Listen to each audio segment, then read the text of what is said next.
नमस्कार मित्रांनो, स्वागत आहे पुन्हा एकदा मराठी लाईव्ह चॅनलवरती। मित्रांनो, मे महिन्यामध्ये एवढा पाऊस का पडतो आहे, असं पूर्वी घडलंय का याची माहिती या व्हिडिओमध्ये आपण घेणार आहोत। सामान्यतः मे महिन्यामध्ये महाराष्ट्र हा उन्हाळ्याचा असतो, कडाक्याचा काळ असतो, तापमान सरासरीपेक्षा जास्त राहतं।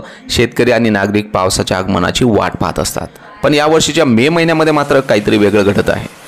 महाराष्ट्रात अनेक भागांमध्ये मे महिन्याच्या सुरुवातीलाच मुसळधार पावसाने हजेरी लावलेली आहे। 20 मे रोजी तर पुण्यात मुसळधार पाऊस झाला। या पावसामुळे रस्त्यांना नदीचे स्वरूप प्राप्त झाले, अनेक ठिकाणी नुकसानही झाले। मे महिन्यात एवढा पाऊस का पडतोय हे जाणून घेऊया।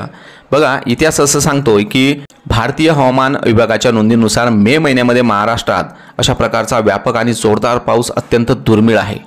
काही वेळा अपवाद स्वरूप म्हणू आपण एखादी पावसाची झड होते, पण यंदाच्या वर्षी पुणे, नाशिक, कोकण, विदर्भ आणि मराठवाडा या सर्वच भागांमध्ये मुसळधार पाऊस झाला। 2010 मध्ये आणि 2004 मध्ये अशाच प्रकारे मे महिन्यात तुरळक पाऊस पडला होता, परंतु तो इतका व्यापक स्वरूपाचा नव्हता। आता मे महिन्यामध्ये एवढा पाऊस का पडतो आहे, तर हवामान तज्ज्ञांच्या मते यंदाच्या मे महिन्यातील या असामान्य पावसामागे काही कारणं आहेत। बघा, पहिलं कारण अरबी समुद्र आणि बंगालच्या उपसागरामध्ये निर्माण झालेल्या कमी दाबाच्या पट्ट्यांमुळे समुद्रातील तापमान वाढल्यामुळे ढगांची घनता जी आहे ती वाढते आणि त्यामुळे पर्जन्यवृष्टी होते।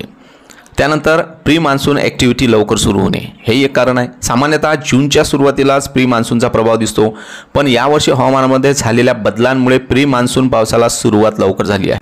त्यानंतर आहे एल निनो आणि ला निनाच्या स्थितीमध्ये बदल।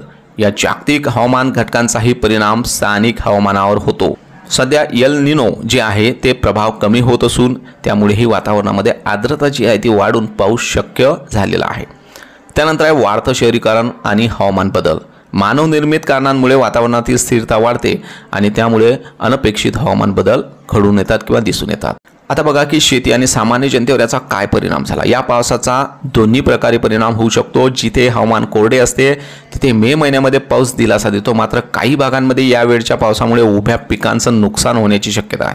आंबा असेल, केळी असेल, कापूस असेल, बाजरी असेल, ज्वारी असेल यांसारख्या पिकांना फटका बसतो। दुसरीकडे जिथे पाण्याची टंचाई आहे त्या भागामध्ये पाण्याची टंचाई भासत नाही, खूप पाऊस तिथे वरदान ठरू शकतो। यंदाचा मे महिना जो आहे त्याच्या हवामानाच्या दृष्टीने जर आपण पाहिलं तर अपवादात्मक ठरत आहे। हा बदल केवळ तात्पुरता किंवा दीर्घकालीन आहे की हवामान बदलाची नांदी आहे हे सांगणं कठीण आहे। मात्र इतकं नक्की की हवामान बदलाची तीव्रता जी आहे ती आता प्रत्यक्ष अनुभवास येत आहे। पावसाच्या या असामान्य हजेरीने जनतेने आणि प्रशासनाने सतर्क राहणे गरजेचे आहे। हा व्हिडिओ तुम्हाला आवडला असेल तर प्लीज लाईक करा, शेअर करा, कमेंट करा आणि चॅनलला अजूनही आपण सबस्क्राईब केलं नसेल सबस्क्राईब करा। पुन्हा भेटूया अशाच एका नवीन चांगल्या व्हिडिओमध्ये। तोपर्यंत जय हिंद, जय महाराष्ट्र।